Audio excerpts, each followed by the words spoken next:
वाला एक सीधा साधा सा लड़का भोला, जैसा नाम वैसा ही स्वभाव। उसे पढ़ने लिखने का बहुत शौक था, इसलिए उसके पिताजी ने उसे शहर पढ़ने भेजा। एक दिन भोला की जान पहचान उसके साथ साथ पढ़ने वाली लड़की रेखा से हो जाती है। पढ़ाई खत्म होते ही मैं गांव वापस चला जाऊंगा।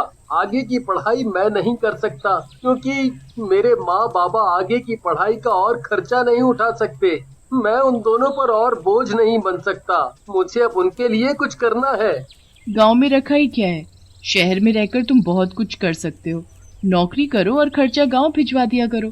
तुम समझे नहीं, मेरे माँ बाबा अब बूढ़े हो चले हैं, इसीलिए मुझे उनके साथ ही गांव में रहना होगा। गांव में हमारे नींबू के खेत हैं, उन्हीं खेतों को अब मुझे संभालना है। बाबा से अब खेती बाड़ी नहीं होती। नींबू के खेत? क्या ये खेत बहुत बड़ा होता है? पूरे खेत में नींबू ही नींबू दिखाई देते होंगे ना? पूरा खेत पीला ही पीला दिखाई देता होगा। सही कहा तुमने। लगता है नींबू का नाम सुनते ही तुम्हारे मुंह में पानी आ गया। मुझे नींबू का अचार और नींबू का मुरब्बा बहुत पसंद है। मुझे बस उन्हें उगते हुए एक बार देखना है। भोला, क्या तुम मुझे भी अपने साथ अपने गांव ले चलोगे? Please please please please please. देखो भोला, मना मत करना, मुझे तुम्हारे नींबू के खेत देखने हैं बस।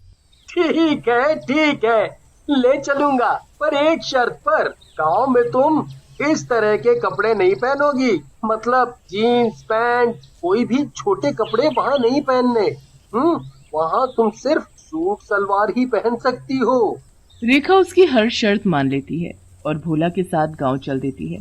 गांव पहुंचते ही भोला रेखा को अपनी माँ सरस्वती और बाबा दीनदयाल से मिलवाता है। भोला की माँ रेखा को बहुत प्यार करती है। खाना खाने के बाद, भोला अब चलो मुझे अपने खेत दिखाने, वो भी नींबू के खेत। मुझसे अब और सब्र नहीं होता। रात बहुत हो गई है, इस वक्त कोई भी खेतों में नहीं जाता। तुम सुबह चलना मेरे साथ, अभी जाकर सो जाओ। मुझसे सुबह तक का इंतजार नहीं होता, मुझे तो अभी जाना है बस। देखो, रात के वक्त एक तो तुम्हें कुछ दिखाई नहीं देगा, ऊपर से रात के समय खेतों में चुड़ैल भूत घूमते हैं। जाओगी तो वो तुम्हें खा जाएंगे। जैसे तैसे भोला जिद्दी रेखा को समझा तो देता है, पर रेखा को नींद बिल्कुल नहीं आती। मैं भी जिद्दी हूँ, ऐसे नहीं मानूंगी। मैं तो अभी और अकेले ही जाकर रहूंगी। बिना आहट के निकल पड़ती है खेतों की तरफ। वो खेतों में तो पहुंच जाती है, पर भोला के खेतों में नहीं, किसी और के खेतों में नींबुओं को लगा देख रेखा बहुत खुश होती है। उन्हें हाथों से सहलाने लगती है। तभी खेतों के मालिक की आवाज आती है। कौन है वहाँ? क्या खेतों में कोई है? अरे आवाज क्यों नहीं देते? मुझे तो लगता है खेतों में कोई चोर छुपा है, अभी बताता हूँ। सुरेश की आवाज सुनते ही रेखा वहीं खेतों में छुप जाती है। तभी सुरेश एक भारी भरकम डंडा लेकर आता है और खेत में जहाँ हलचल सी होती है वहाँ दे दनादन रेखा को चोर समझकर मारने लगता है। लगता है डंडे की मार पड़ते ही बेहोश हो गया है। जरा देखूं तो सही कैसा चोर है और कौन चोर है। ये तो वो शहर से आई लड़की है, पर ये यहाँ क्या कर रही थी? उठो लड़की, उठो। अरे ये तो उठ ही नहीं रही, कहीं मर तो नहीं गई। देखता हूँ सांसें चल रही हैं कि नहीं। ये तो मर चुकी है और इसे मैंने मारा है। अब क्या करूं? अगर इसके माता पिता को पता चला कि मैंने इसे मारा है तो मुझे जेल करा देंगे, फिर पूरी जिंदगी जेल में सड़ते रहो। नहीं, मुझे जेल नहीं जाना। इससे पहले कि मुझे कोई यहाँ देखे, मैं इसे यहीं इसी जगह गाड़ देता हूँ। किसी को कुछ खबर नहीं होगी, मुझे बस अपना मुंह बंद रखना होगा। सुरेश रेखा को वहीं खेत में ही गाड़ देता है और चुपचाप वहाँ से निकल जाता है। उसके जाते ही रेखा चुड़ैल बन जाती है। अब ये खेत मेरे हैं और इनमें लगे नींबू भी मेरे हैं। मैं इन्हें किसी को भी हाथ नहीं लगाने दूंगी। सुबह होते ही जब भोला और उसके परिवार को रेखा घर में नहीं दिखाई देती तो वो सब बहुत परेशान हो जाते हैं। आखिर कहाँ जा सकती है तुम्हारी दोस्त? रात को तो यहीं सो रही थी, फिर गई कहाँ? छत पर भी देखाई, वो वहाँ भी नहीं है। भोला बेटा, मुझे बहुत चिंता हो रही है, तुम जाकर गाँव में देख कर आओ। फिर भोला निकल पड़ता है उसे ढूंढने। सुबह से शाम हो जाती है, पर रेखा उसे कहीं नहीं मिलती। दोपहर का समय था। कुछ बच्चे गेंद से खेल रहे थे। खेलते खेलते उनकी गेंद नींबू के खेतों में चली जाती है। बंटी को गेंद तो नहीं मिलती, पर उसकी नजर चुड़ैल पर पड़ जाती है जो खेतों में छिप कर बैठी थी। तभी चुड़ैल नींबू तोड़ तोड़ कर बंटी को मारने लगती है। नींबू लगने की वजह से बंटी को बहुत चोट आती है, और तो और एक नींबू उसकी आंख में जाकर लगता है, जिसकी वजह से उसकी एक आंख खराब हो जाती है। ये मेरे खेत है, इसमें लगे नींबू भी मेरे हैं। ये मेरा नींबू का खेत है, यहाँ जो आएगा ऐसे ही मारा जाएगा। बंटी रोता लड़खड़ाता हुआ खेतों से बाहर आता है और बेहोश हो जाता है। उसके सभी दोस्त उसे उसके घर पहुंचा देते हैं। जब वो होश में आता है तो डर के मारे किसी को कुछ नहीं बता पाता कि उसके साथ क्या हुआ, किसने किया ये सब उसके साथ। ये नींबू तो बहुत ही स्वादिष्ट है, इन्हें तोड़कर खाने का मजा ही कुछ और है। शहर में क्यों नहीं कोई खेत उगाता? अगर ये नींबू के खेत शहर में भी होते तो मुझे यहाँ गांव में आना ही नहीं पड़ता। नींबू के खेतों के आसपास कोई भी दिखाई देता था तो चुड़ैल उसे नींबू मार मार कर भगा देती थी। एक दिन सुरेश की पत्नी रजनी को नींबुओं का अचार डालना था, इसलिए वो पहुंच गई अपने नींबू के खेतों में। हाँ, नींबू पूरी तरह पके हुए हैं, इनका अचार बहुत ही अच्छा बनेगा, मैं अभी इन्हें तोड़ लेती हूँ। रजनी जैसे ही नींबू को हाथ लगाती तभी चुड़ैल बड़ी जोर से उसके हाथ पर नींबू फेंक कर मारती है। आह! ये नींबू किसने मारा मुझे?